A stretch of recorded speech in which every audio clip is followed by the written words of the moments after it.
God bless and praise him, amen. They have worked. I just want you to know how much work they put in. They're here on Wednesdays, and they're dealing with the air not working too. They sing their heart out. Joe Jackson back there.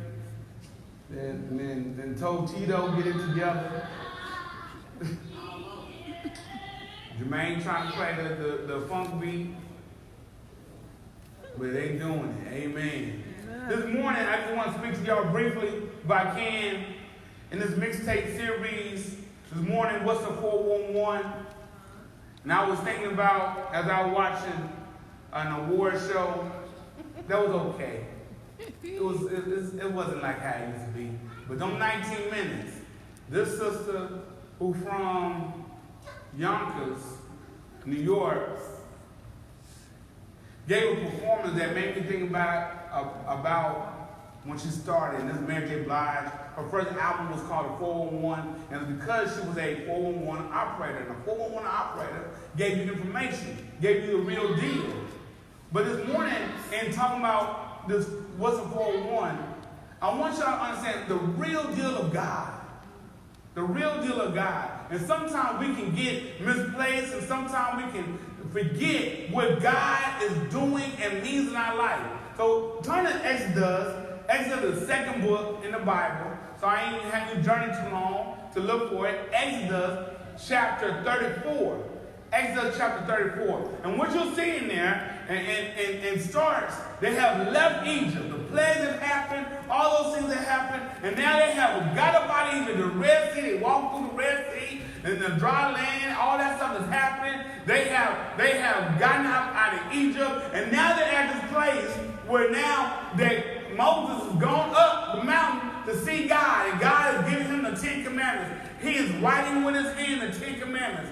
And Moses is gone for 40 days.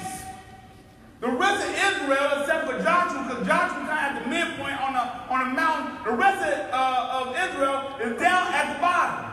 And they've been waiting for 40 days, and they got a little fearful maybe. And they said to Aaron, who's supposed to be kind of like the second commander a little bit, he's a high priest for Israel. He's the second command for Moses. They said to Aaron, we ain't seen Brother Moses in a long time. It's been a month and some days. We want to go do the things that are comfortable to us and put together an idol. Many of us know the story because we see the 10 Commandments or things of that nature. So they crowd, they take off their earrings, they gold medal, and they put together an idol. And they start worshiping this idol. And they have revelry, everything. Worshiping this idol. And God says to Moses, I'm hearing some things. And there's some things going on down on the ground floor. They ain't up here, but I know what's going on ground floor. They're worshiping these people who are saved. Out of slavery, saved. They down on the bottom floor. On the bottom floor, worship another God. So here we go. Moses, he said, Moses, I'm about to destroy the folk. God, Moses, please, don't do that. You save the people. Please don't do that. He said, because Moses, okay, because you asked, I'm not going to do that. Because the justice is, I should go ahead and destroy them. Because they doing a straight fool. Moses, please don't do that. God says, okay, because you asked Moses. Moses go down, he sees the people. Straight, getting. And he's so angry because he's on his way down. Joshua's like, man, I think it might be at war. He's like, this ain't the sound of war. This ain't the sound of defeat or victory. He realized this sounds of fools. He sees the foolishness. He's so angry. He throws the 10 Commandments down, breaks it. The thing that God had carved out, wrote on, he breaks it. He's so angry. And he said, what are y'all doing? He throws the idol into the fire and burns that. He chastised the folks. It had got so bad, some of the folks died because there was such in just opposition to God. A lot of folks came out of a slave mindset. And they still were in a slave mindset. Even though they saw God separate the water, had to walk on dry land, the Egyptian army, who is the mighty empire of the world, could not touch them. They saw the 10 plagues.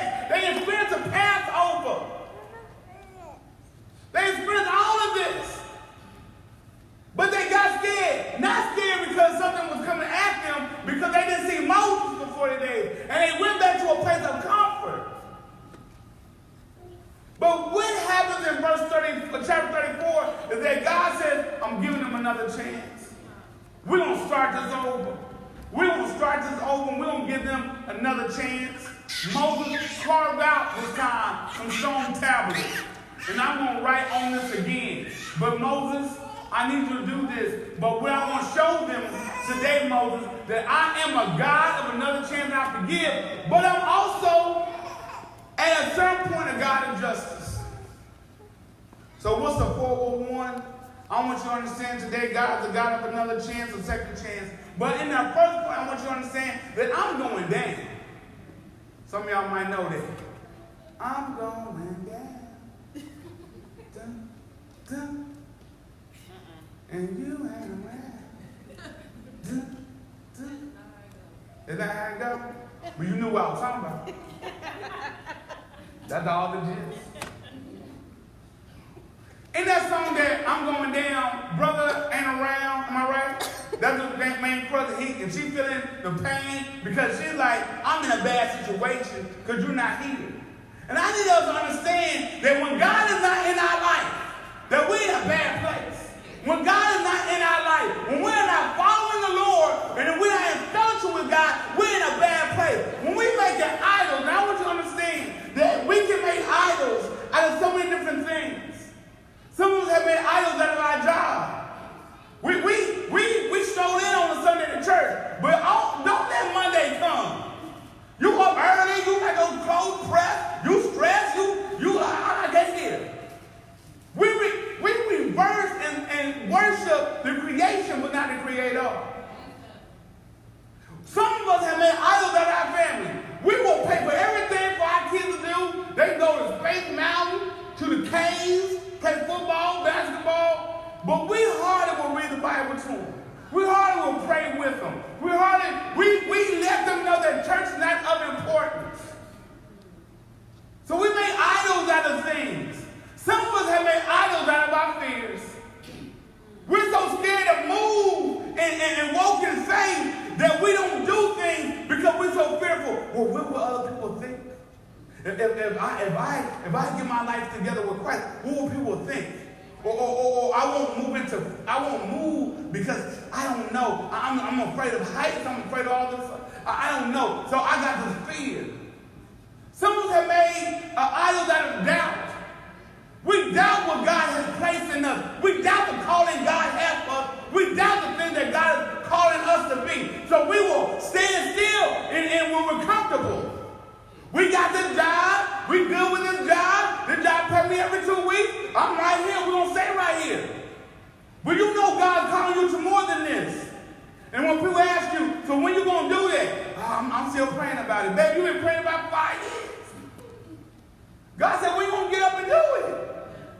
I'm praying about writing a book. Why you got to pray about writing a book? Start writing. Well, I'm praying about opening up this business. Why you can't open up that business? We're so much praying sometimes that God said, get out and do it.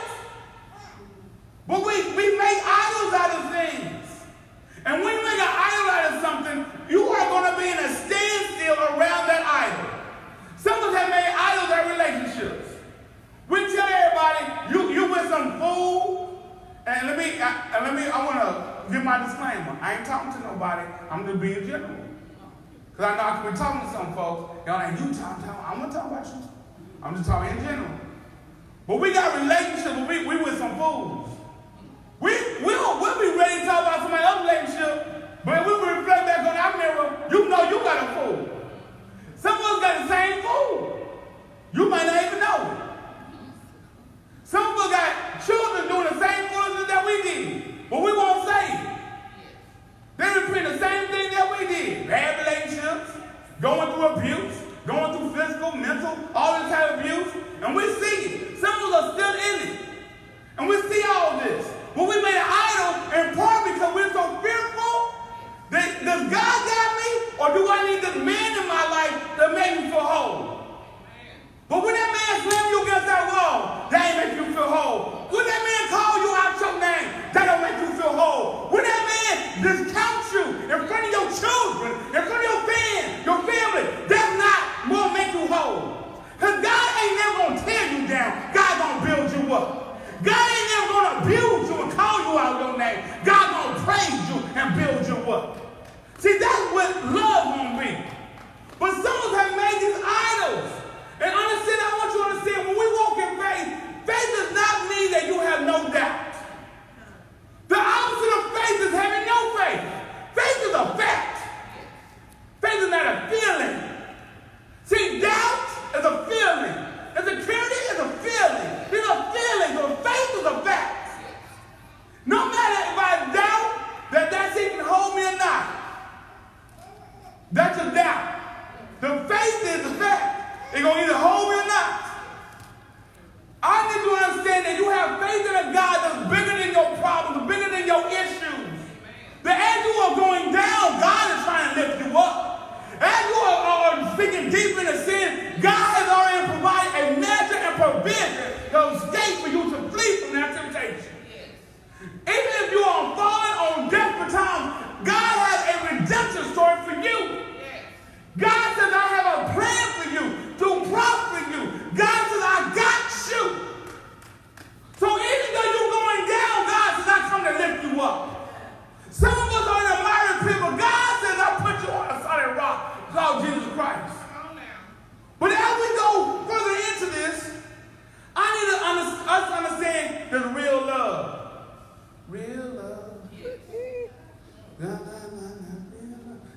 going to be my beat. I used to for the next, like, every time you're like, all his beats were married. See, I didn't even know when we get on Facebook, I didn't want Facebook to shut me down because I was having music. Because they'll say, oh, disclaimer, he's trying to steal their music. So I said, I can do that. They won't even know I'm singing Mary. Theories I have. So real love.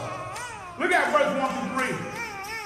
Now the Lord said to Moses, cut out yourself 2 stone tablets, like the former ones, and I will write on the tablet the words that were on the former which you shattered. So be ready by the morning. Come up in the morning to Mount Sinai. Present yourself there to me on top of the mountain. No man to come with you, nor let any man be seen anywhere on the mountain. Even the flocks and the herds may not graze on the mountain in front of that mountain. See, God was in the business of restoring relationships. God was in the business of saying, I want the shame and the guilt to be removed from you.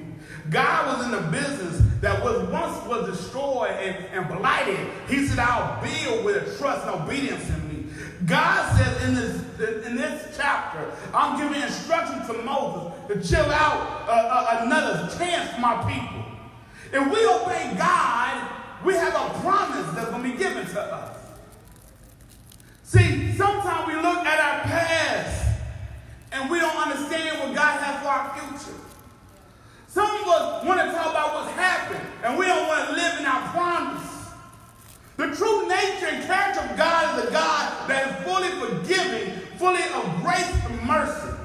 God is filled with love and compassion for his people. Look at Psalms 86, verse 15. It says this, but you, Lord, are compassionate and gracious, God. Slow to anger, abounding in love and faithfulness. Understand, if God was a wrathful God, he wanted to destroy you, look how much we've done. Just on our Facebook, you can count the sin. Sometimes we like to have our Facebook with the highlights of our life, but sometimes we get to them lowlights, don't we? Sometimes I think the Facebook is the best hip-hop artist of all time. Why did I say that?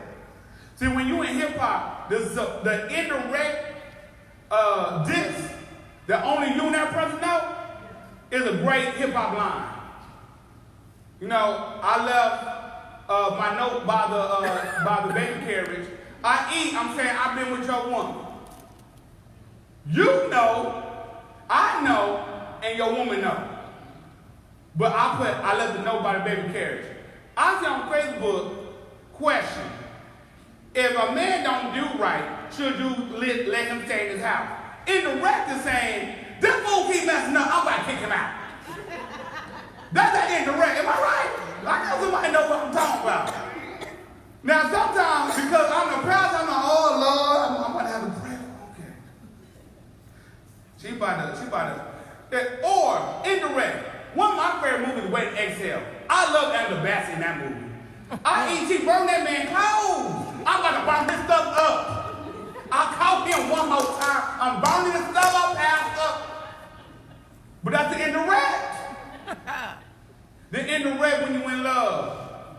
when my family was loving basketball. I just think it would be a good night to watch that tonight. The indirect is, I'm about to have ice cream, I'm about to have cookie, whatever you want to say. I'm about to have a good time with my wife. That's your indirect. I even threw indirect out there for some other folks. They don't catch that later. That's why I say Facebook is the best hip-hop artist out there. Because we throw out so much indirect. Because what we don't want to do is start an inferno on Facebook. With pictures and, I see them, I don't like you. We do the indirect. But that's what God does. God does not do indirects. God does full-fledged, this is how it is with me. I love that because when you're dealing with somebody in a relationship, you want them to speak up how they feel. You don't want to have to guess where do you stand in your relationship with that person. The worst thing to do in a relationship when you're supposed to be married or your girlfriend, boyfriend, whatever it is, to have to guess where do you count in this person's life. You want to know, am I one of the most important people in your life? Do you love me unconditionally? Do you got my back? You want to know that. You don't want to guess that. You want to know that. And here God is saying, real love will say, yo, I got you. Do you have in your relationship somebody say, I got you? Or do you have in your relationship somebody says, I show up when I can. I show up on my terms. Some of us have compromised ourselves so much that we normalize relationships that they got somebody over there, they got me, they got somebody else. It's okay. At least I got something. God does not do that with us. God does not say, you can be my side piece. I'm just going to keep it real today. Is that all right? God doesn't say that it's all right that you just be my checkup partner. God says, I got you, that you're my first love. God says, I love you so much, I gave you my only son to die on the cross so that you could live again. But I didn't leave him on the cross to die. I put him in a tomb so that 3 days later he could get up with all power so that you could have new life. He bore your sins. But I love you that much, I sacrificed my own love. That's what Jesus did. Some of have relationships that nobody will sacrifice like that for you. They want you to sacrifice. Some have relationships where you only know them around the first of the month because you're getting paid and they ain't getting a real job. Can I talk? Some of them only got relationships, they only want to talk around tax return time. Can I talk? I'm just telling you, I know that we got friends and family. They know your pay schedule better than you. That's not love. That's a user. God is not a user. He's a provider. See, love should provide for you, not use you up. You shouldn't be downcast and beat up. That's why I look back at Mixtape Series. I look at this story of this young lady who went through some real rough love. Someone like, we like Sam Mary. Sam Mary went through. Sam Mary became alcoholic. Sam Mary became a drug addict. Sam Mary got abused, mentally and physically. Sometimes you have people that will revel in your sadness, but God does not do that. God says, I revel in my love for you. And when you sad, I want to lift you up. When you're brokenhearted, I want to mend you. When you're broken, I want to heal you. God says, I'm a provider, not a user. So that's real love. So you get to verse 4, right? My life, my life, my life. My life. This is Moses. So he cut out 2 stones, like the former ones. And Moses rose up there early that morning, went up to Mount Sinai, the Lord commanded him. And he took the 2 stone tablets in his hand. How do you respond to God? See, that's where I'm going to ask you. How are you responding to God? Some of us love on God when we know we ain't got nobody else. He like our 911 call. A lot of us don't call 911 until like the absolute emergency leaves. We feel like we're going to work it out ourselves. I got my hot grits. He want to do the fool again. He might get his Al Green on his back. Some of my real old school folk know that. Look on Wikipedia why Al Green really came to the ministry. He got caught up. Somebody said, I got my grits. I told you Al Green, it's about when you do a man. I got this high grits. He ain't got no high grits on. But he been preaching the high grits. And why am I trying to tell you? Some of us, I'm asking, how do you respond to God? How are you responding to God? Some of us are jacked up, messed up. Do you feel like you're too far from grace?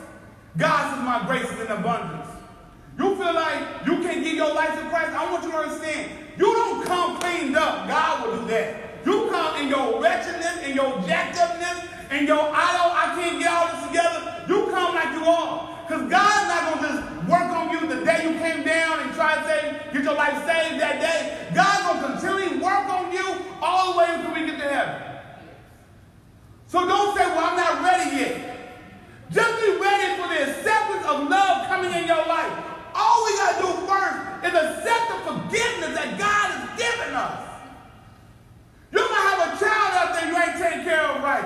Okay, God says, come on home. I can start the process of the healing and the restoration in your life. But we can't dwell in the past. We can't dwell in what I was and what that man didn't do and all this other stuff. We got to start moving forward. And sometimes not dwelling in the past is cutting off relationships. I know sometimes that's a hard thing. Because sometimes somebody will, it's been 2-3 years, and they all of a sudden want to text you, how you doing? You on my Facebook page every day, you know how I'm doing. How you doing? You know you be talking to my mom at least once a week. You still talking to my mom trying to get her good food. How you doing? You know you talk to my friends. How I'm doing. We have relationships that try to hold us back. You trying to move forward, and if you acknowledge these relationships that seem to want to hold you back like a crab, you won't start moving back. We got to start dwelling in our past. I'm not saying that we're not friendly. I'm not saying, but I'm saying you can't go and dwell in the past matters. If the debt has already been paid, why are you going back still looking over? You should have paid? Yeah, but it paid is 0 balance. That's what God does when he saves us. He zeroes out our past. So it's balanced now. There's no need for me to go back. And I want you to understand, someone go back hoping they're going to get better. Kind keep telling me. I said, oh, when I was a kid, we went to the spaghetti warehouse. It was so great. So don't go back there. It was great in 1995. It ain't going to be great in 2019. You don't know what you're talking about, girl. I'm going to get this rub hug. They're going to bring it to the house. I took 2 bites, and she looked at me. I'm like, oh, I just want to look like I enjoy this. But she's not going to say that I told you so. She won't give her a look like. And I don't even want her to get that look, so I'm going to look like I try to enjoy it. 3rd bite. It ain't that good, is it? No, it's not, but it's all right. Because, see, you want to go back to when y'all went in high school together, or when y'all first met, it was good. I ain't going to lie to you, but you know how it went south. And they ain't getting better. You need to forgive them. But forgiveness does not mean that they are restored to their former place. There's some jokers out here that we are restoring to their former place. Then you know you got someone in your family who's a thief. You only got to put up all your stuff when they come into your house. Because they already stole it from you. There's some people in your life that want to steal your time, steal your dignity, steal from you. And I understand they are the father or mother of your children. Let them be a parent. You don't need to be booed up with them no more. I'm just, is that all right to be real this morning? Because see, we think that I got to do this. Sometimes that's the worst thing for your kids. Because your kids have seen everything. They've seen everything. So all that's going to do when you dwell in your past, take you right back to all them steps you already moved forward on. You done ran 100 miles. Just take that one step back. Take you back 1,000. Your whole family's progressing. Let them, Father, they have not been a good husband.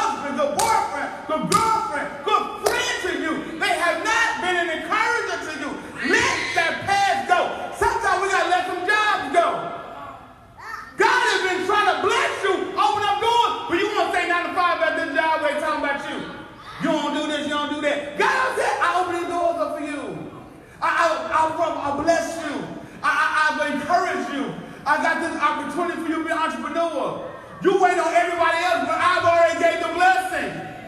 Why you waiting on your crew? When God has said, I'm the creator, your crew can't do nothing. That's just your crew. But I want the blesser to give me the blessing. I want Jehovah Jireh, the provider, to show me the way. Too many times we wait on our crew. And many times your crew ain't on the same page with you. Your blessing, your vision, your direction, that God gave to you. Just because that's your blessing don't mean that's her blessing. Amisha got right now this page out trying to show parents what to do, how to do better by their kids. Does that mean that I need to write the same thing now? Well, I need to do encourage. But she don't need to wait on me to write the same thing. See, that's what sometimes we do. We wait on other people. When you come, I'm too scared to be out here by myself. And God said, when you ain't by yourself, I told you I don't leave you or forsake you. Some of us are scared to go to school when God says, I'm putting people in place. So the money you're talking about, that's all the thing. So what you not think, you think you're not smart enough. You really think you're stupid. And God said, baby, I made you stupid. I made you wonderfully made. I know what they might have said. I know that whatever happened, but I'm telling you, you're wonderfully made. You can do this. And you might have faced some defeats. You might have got an F. You might have been through hell on earth. But God's saying to you, I'm telling you, I got a plan, and I'm writing your story. All they can do is report on what I'm doing. All they can be is Channel 8 News to my story. They can't influence me, because I'm the one. That's real love. Now, at the end of it, we understand that God is all I need to get by. Some of y'all, you're all I need to marry to get by. I do that for you. Y'all, you know they had called me when I was young for the rap lyrics. Did you know that, anime? They had called me. I said, method hit he do.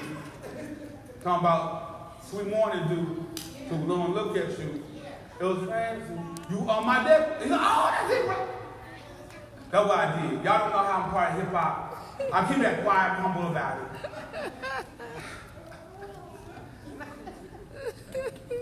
But get to verse 5 for me. It says, and the Lord descended in the cloud and stood there with him as he called upon the name of the Lord. And then the Lord passed in front of him and proclaimed, the Lord God, compassionate and gracious, slow to anger, abounding in loving kindness and truth, who keeps loving kindness for thousands, who forgives iniquity, transgression, and sin. Yet he will be no means leave the guilty unpunished, visiting iniquity on the fathers of the children and the grandchildren to the third and fourth generation. I need you to first understand, even with that last sentence, God says for thousands of years, I will bless the loving kindness.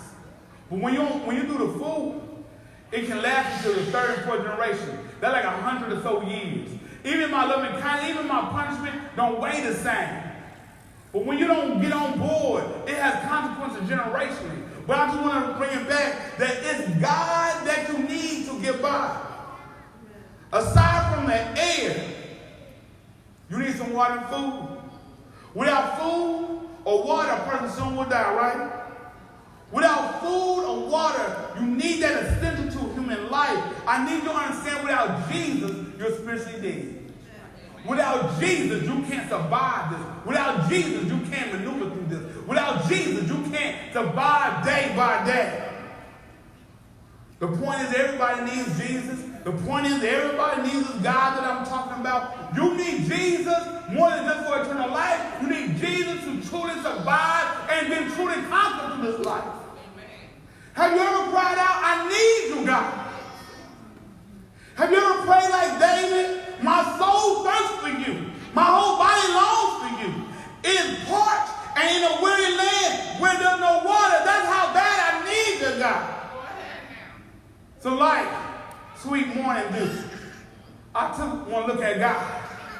And it was plain to see. God was my chain breaker.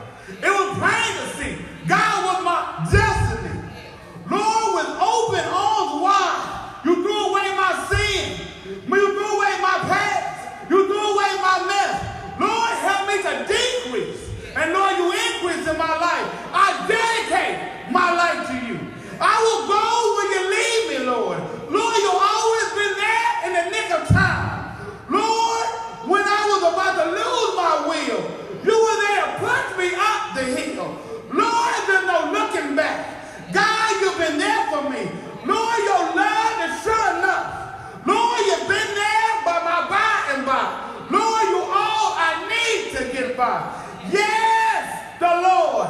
Yes, the Lord, like an eagle who protects his nest. You protected me. Yes, the Lord. Yes, the Lord, you stood by me like a tree.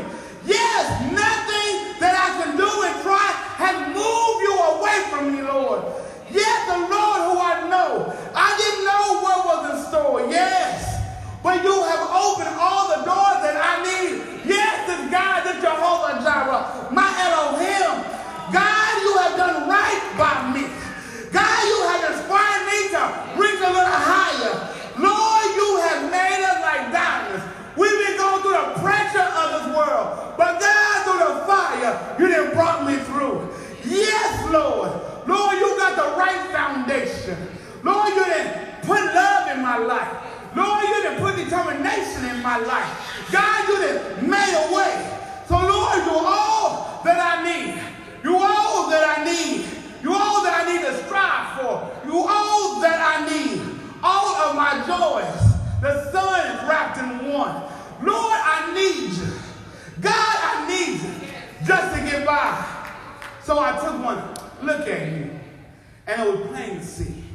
You were my destiny. With you, I'll spend my time with you. I'll dedicate my life. I'll sacrifice my life to you and dedicate my life to you. I don't know about you this morning, but what's the 401? God is here in presence. What's the 401? God loves you. What's the 401? God got real love for you. What's the 401? I need this Lord to get by. But what's the 401? I've been forgiven. I've been justified. I've been given a second chance. What's the 401? If you don't know Christ Jesus as your Lord and Savior, why not on this day? I'm telling you, you don't know what this afternoon got for you. You don't know what Monday got for you. You don't know what Monday, Tuesday, Wednesday, Thursday, Friday, Saturday got for you. But what you got right now, this is what I can talk on. This is what I know about. What's the 401? God got you right here, right now, for a purpose. And He's intentional about it. What God got for you is a promise of hope, everlasting. What's the 401? God's calling you right now. The doors of the church are open.